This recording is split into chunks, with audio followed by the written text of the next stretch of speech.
¿Años o qué? ¿Qué tal? Los saludamos con gusto desde donde estamos. Hoy nos encontramos aquí en la planta baja de la Torre Bicentenario. Hoy en vivo y de manera simultánea a través de la plataforma del periódico El Diario de Ciudad Victoria y de nuestra página en Facebook desde donde estamos.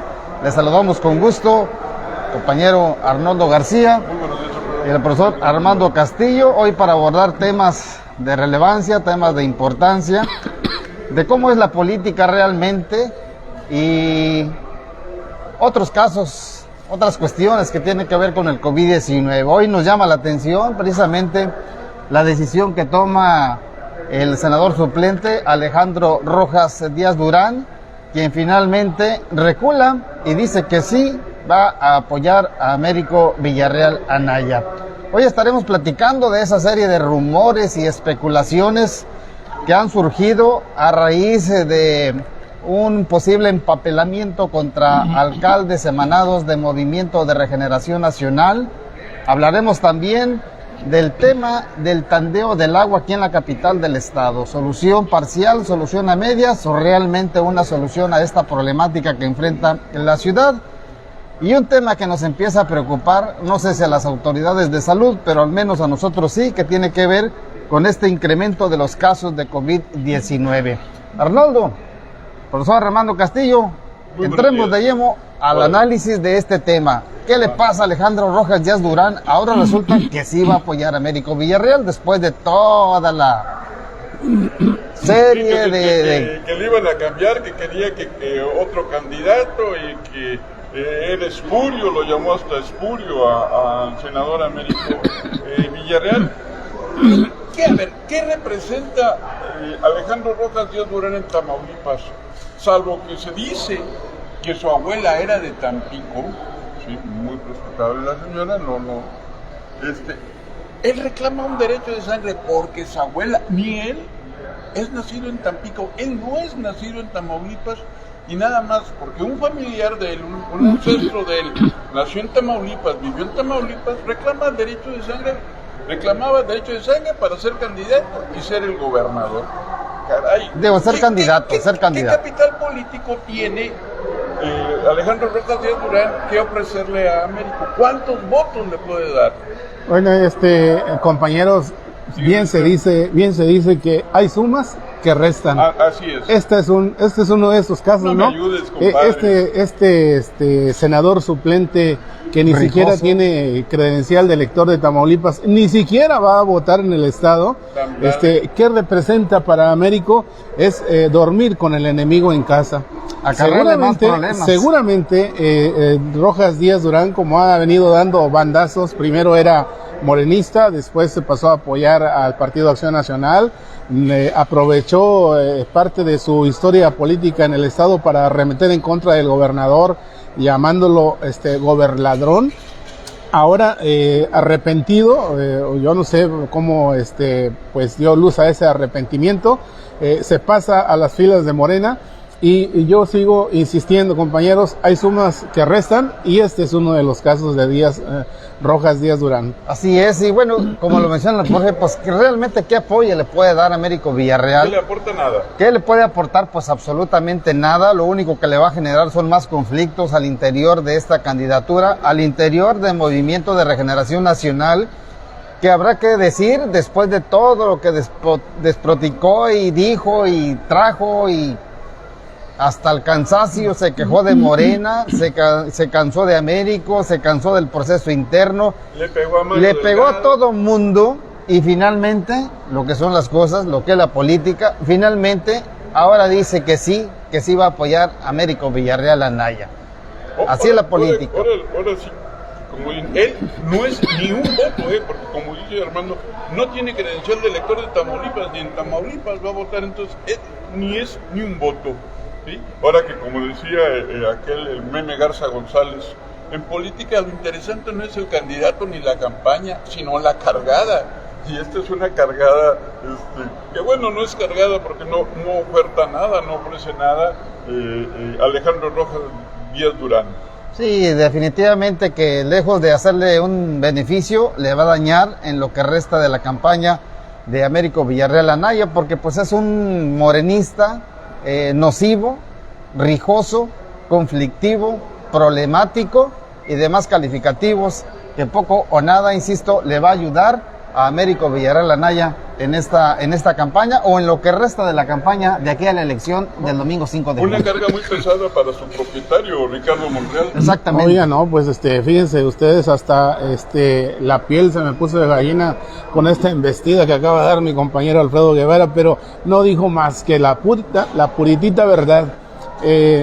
Rojas Díaz Durán es todo eso, y como dirán en campaña, y más, y más. Pero ya dejémoslo, ¿no? Pues al fin de...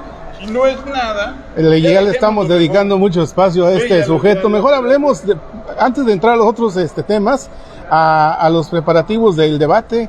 Ya se acerca el segundo debate el próximo domingo. No hay nada en cambio, ya sabemos que el tiempo se lo han repartido, el tiempo que le correspondía a uno de los candidatos se lo han repartido los otros dos, van a tener más exposición y vamos a ver si todas las medidas de seguridad que implementa el IETAM, que el pasado debate fue una de las cosas que falló, hoy pues cobran más vigencia, son respetadas, por ejemplo, en la cercanía de los simpatizantes al evento donde va a ser el debate.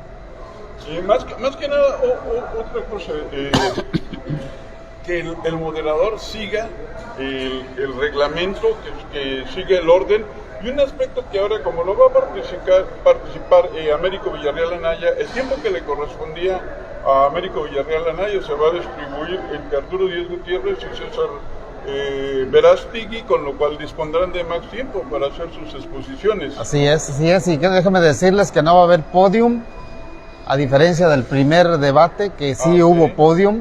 En este debate no lo habrá una mesa de diálogo en donde se van a sentar Arturo Díaz Gutiérrez, César Verástegui Hostos, y posiblemente en medio esté el moderador, que en este caso es Javier Solórzano. No se van a parar en podium, va a ser en una mesa de diálogo donde se van a analizar los tres temas que en este caso corresponden a este segundo ejercicio democrático, y como lo menciona Arnoldo, van a ser temas que van a permitir no solo plantear las propuestas de cada uno de ellos, sino también va a haber tiempo suficiente en este caso para debatir otros temas. Yo no creo que vayan a eludir el tema de Américo Villarreal Anaya, de su ausencia en este ejercicio democrático, y tampoco dudo de que se vayan a dejar caer, como se dice coloquialmente, contra la persona que en este caso no va a asistir a este debate. Una observación, no tenemos problemas de la falta de luz, simplemente que por la toma se oscurece un poquito, así es que no se nos está yendo la luz. Y así soy yo de color también. Pues así soy yo de color. Como dijo él mismo, color canela. Así es. No se nos distraigan en ese aspecto. Oye, para pasar al otro debate, qué bueno que entre los dos que van a debatir va a estar Javier Solórzano, porque, oiga, con esos apoditos del tarugo no le vaya a dar una cachetada por ahí el truco, o el truco le muerda la oreja a su rival Díaz. Es qué bueno que está ahí Javier Solórzano, y como dice Arnoldo, qué bueno que respete y que se apegue a las reglas del manejo de ese debate. Pasemos al otro tema, compañero. Un apunte, los temas serán para este próximo debate del domingo: educación pública, Estado de Derecho y bienestar social. Bueno, bien, pensé que se iba a trancar, pero no, sí alcanzó a destrancarse, y finalmente dijo los tres temas que se van a tratar. Bien, el otro tema, ¿cuál es? ¿Qué les parece si hablamos sobre el tandeo? Vámonos sobre el problema del tandeo del agua. Yo siento que ha solucionado a medias esta medida implementada por la Comapa en esta capital, porque pues sigue habiendo por ahí problemática en algunos sectores a donde no les está llegando el agua a través de la red. Sin embargo, quiero hacer también mención de que por parte del ayuntamiento o de la Comapa se están destinando camiones cisterna para abastecer la problemática en aquellas colonias y fraccionamientos en donde no les está llegando el agua.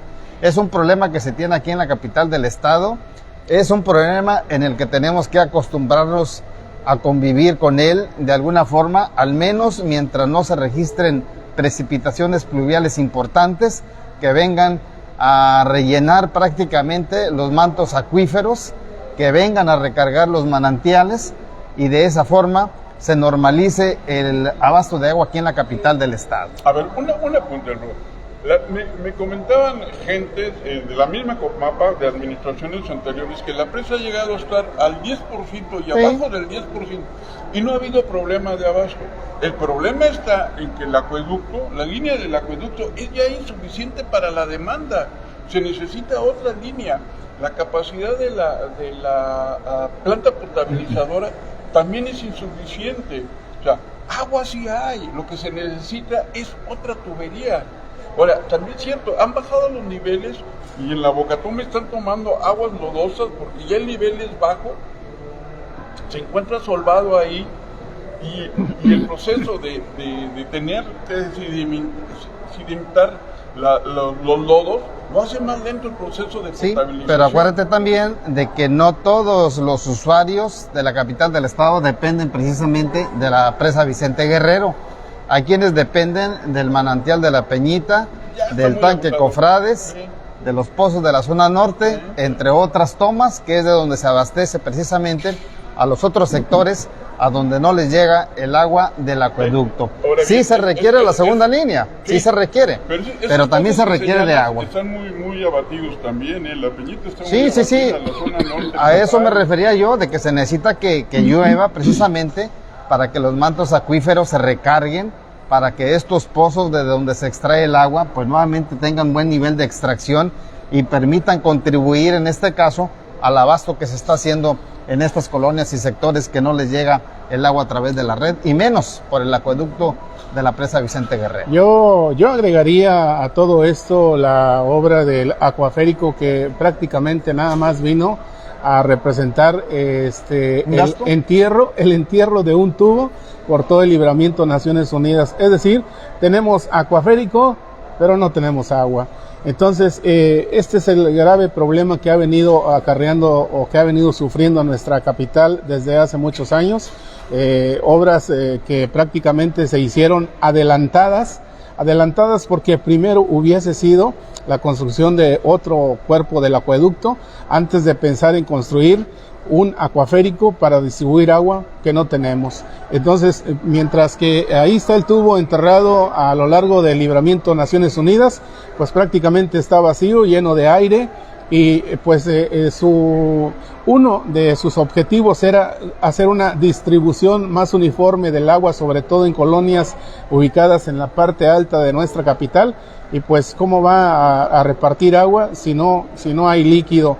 Por eso las autoridades han rentado pipas que todos los días están allá por la vía sobre el libramiento, que luego se reparten las áreas de la capital para ir dejando el agua, lo cual también ha sido insuficiente. Y ahí están las familias que han procedido incluso a bloquear avenidas y el mismo libramiento para que en una presión directa a las autoridades pues les den respuesta. Sin embargo, pues simplemente no hay recurso hídrico que alcance para las exigencias de la población en el uso diario. Un comentario. Si esto está sucediendo en la ciudad, Armando, Alfredo, imaginen lo que están pasando los campesinos, las familias campesinos de Bustamante, de Miquihuana, de aquellos municipios de las zonas áridas donde el problema del agua es aún más grave, más serio. Ahorita que hablaba Armando de las pipas, recuerda aquel programa combinado de la Comisión Nacional de Zonas Áridas, no sé si todavía existe o la eliminaron, y el ejército, que llevaba el ejército pipas hacia aquellas comunidades rurales. O sea, si el problema aquí es grave, imaginar allá cómo está aquella gente. Sí, yo quiero pensar que este programa de la CONAZA, de la Comisión Nacional de Zonas Áridas, todavía existe, pero pues no se sabe realmente si está trabajando o no, porque era una dependencia que se encargaba precisamente de, entre otras cosas, atender a estas zonas áridas, como el Cuarto Distrito, como los municipios de Méndez, Burgos, Cruillas, zonas semiáridas que requerían, entre otras cosas, del abasto de agua potable. Yo no sé si esa dependencia sigue en esta administración federal o si también la desaparecieron, como desaparecieron recursos y programas. No lo sé. Lo que sí sé es que estamos enfrentando una problemática de desabasto de agua potable aquí en la capital del estado.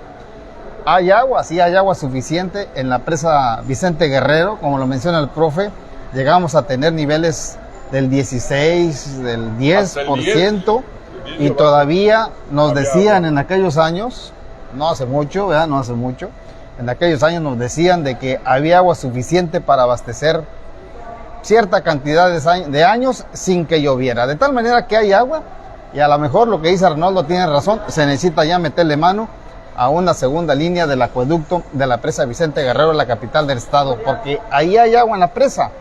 Lo que se hace falta es traerla y, como dice el profe, utilizar el acuaférico para que esa agua que se traiga se distribuya también, sobre todo en las colonias de la zona poniente de la capital del estado. Bueno, pues antes de pasar a otro tema, llamó la atención ayer la lluvia de amparos que están promoviendo algunos funcionarios, incluido el alcalde de Victoria, Eduardo Gataz, amparos con los cuales buscan protegerse para no ser detenidos, aunque habría que decir que el alcalde tiene fuero. De cualquier manera, por los problemas legales o los dimes y diretes que ha enfrentado, sobre todo con la esfera del gobierno del estado, le han acarreado algunos problemas, y problemas que, por ejemplo, también ayer el secretario del ayuntamiento, Hugo Reséndez Silva, lo obligaron a separarse de sus funciones para dar respuesta y para hacer frente a las acusaciones que sobre él, o a las investigaciones que sobre él ahora está haciendo la Fiscalía. Ya sabe usted, la detención de un elemento de la Fiscalía, o un elemento que fue ahí por datos para fortalecer la investigación que se está llevando a cabo ahí en el ayuntamiento. Bueno, sobre ese tema yo quisiera hacer alguna observación. ¿Realmente existe ese empapelamiento? ¿Realmente existen esas denuncias o esos amparos? Porque desde que es hoy jueves, desde el martes empezó a circular que había un hostigamiento, que había amenazas contra algunos alcaldes, entre estos la de Nuevo Laredo, Carmen Lilia Cantú Rosas, contra el mismo alcalde de Victoria, Eduardo Gataz Báez, pero realmente, o sea, yo no he visto documentación en ese sentido. O sea, hay información oficial en el sentido de, por ejemplo, de que se ampararon y esa situación. El hecho es de que esta lluvia de declaraciones, esta guerra de dimes y diretes, de alguna manera ha preocupado a los actores políticos, y si no los ha preocupado, acordémonos que estamos en campaña electoral. No han mostrado efectivamente documentos en los cuales prueben o haya una probanza, por decir dos nombres que ya señalamos, Carmen Lilia Cantú Rosas de Nuevo Laredo y Eduardo Gataz en esta capital, con los cuales ellos demuestran que efectivamente hay una persecución. Pero ¿qué está pasando, Alfredo? Que ellos dos, por ejemplo, aunque han dicho que la embestida es contra todos los morenistas, contra los alcaldes de los morenistas, en el caso de Gataz se señaló ayer públicamente que él recurre a un amparo para no ser detenido. Estamos en plena campaña, vamos a conocer la verdad seguramente después de la campaña. Ahorita seguramente muchos aprovechan esta situación para hacer ruido y llevar agua a su molino. Sí, yo quiero pensar de que no se va a llegar hasta que terminen las campañas. Yo siento que la próxima semana o los próximos días pudiera haber otro bombazo en ese sentido, que se va a actuar contra alguien en lo particular por parte de la Fiscalía General de Justicia o la Fiscalía Especializada en el Combate a la Corrupción. Yo no creo que vaya a tardar más días, profe, y siento que en cuestión de lo que resta de la semana o a más tardar la próxima, estaremos aquí comentando alguna medida que se va a implementar contra algún alcalde, contra algún servidor público, qué sé yo, pero yo no estoy tan convencido de que esto pudiera llevarse hasta después de la elección. Ya después de la elección, ¿para qué? Al contrario, siento que ahorita, como parte de una estrategia, es cuando van a empezar a establecer medidas como la que ya vimos contra Úrsula, la diputada Úrsula Patricia Salazar Mojica de Morena en el Congreso local, contra Hugo Reséndez del Ayuntamiento de Victoria. En fin, ese tipo de acciones son las que vamos a estar viendo, yo insisto, en lo que resta de la semana o a más tardar la próxima. Pero bueno, lo que es un hecho es de que vamos a estar pendiente de cómo avancen estas situaciones, y lo que es un hecho también es que, insisto yo, los actores políticos están aprovechando el momento de la campaña para que cada quien desde su trinchera llevar agua a su molino. Unos señalando que hay una persecución en contra de ellos, defendiéndose por la vía legal o previendo una detención por la vía legal, promoviendo amparos como el que recurrió ya el alcalde de Victoria. Otros, como en el caso de la diputada que también tiene fuero, esperando todavía la decisión de la comisión allí adentro en el Congreso de Tamaulipas para ver si finalmente pues la desafueran, para que ya quede en manos de la justicia su caso. Pero para eso, como tú dices, todavía falta tiempo y de ello vamos a ser testigos en los próximos días. Así es. Bueno, ya por último, la preocupación que tenemos es que se siguen dando nuevos casos de COVID-19. Es importante que toda aquella gente, aquella persona, aquel menor o mayor de 12 años que todavía no se aplica alguna de las dosis contra la pandemia de COVID-19, es importante que lo hagan, porque pareciera de que vamos acumulando casos y más casos de contagios, como también de fallecimientos.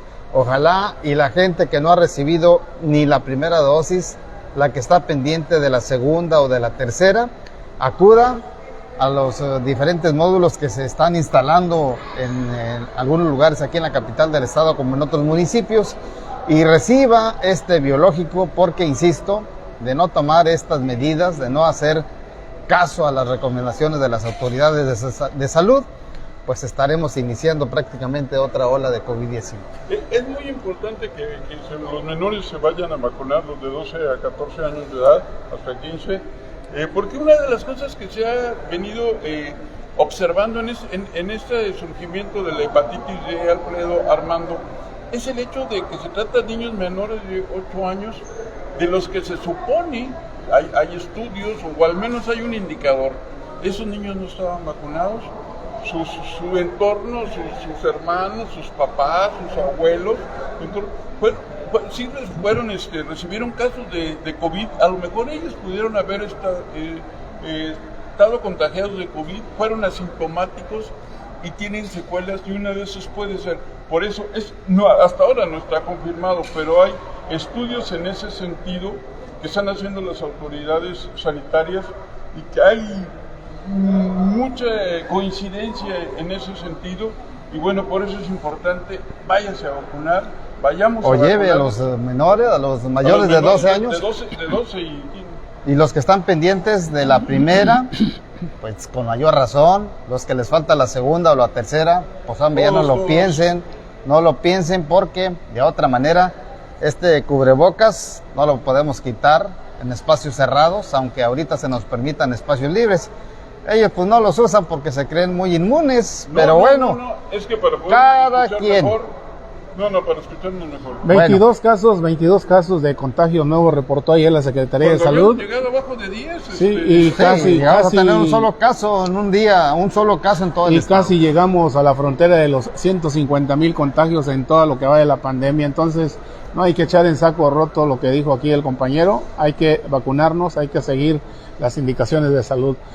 Pues estos fueron todos los temas programados para el día de hoy. Nos dio un gusto contar con su compañía. Nos vemos el próximo día a través de nuestras plataformas, el Diario de Ciudad Victoria, nuestra página de información mundial desde donde estamos, y nos saludamos el día de mañana.